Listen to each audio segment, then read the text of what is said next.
আমাদের ব্লক সভাপতির গায়ে কেন হাত দিল পুলিশ? আমাদের প্রস্তাব হচ্ছে যারা এইখানে সারা কুচবিহার জেলার শীতলকুচি শান্তিপূর্ণভাবে গত পঞ্চায়েত ভোট নির্বাচন সুষ্ঠুভাবে হয়েছে।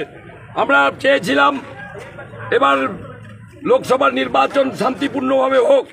আমরা সারাদিন সুন্দরভাবে গেল।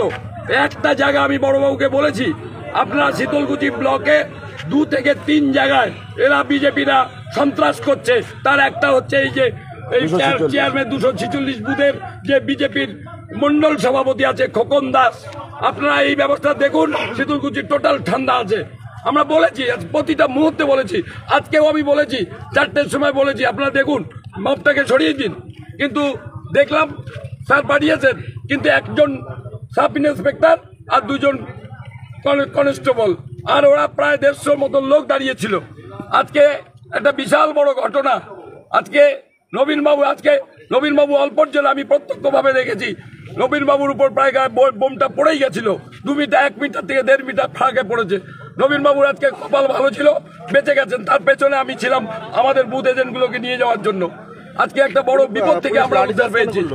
যাই হোক, আমাদের সবচেয়ে বড় কথা, আমরা দেখেছি নবীনবাবু প্রত্যক্ষ সাক্ষী।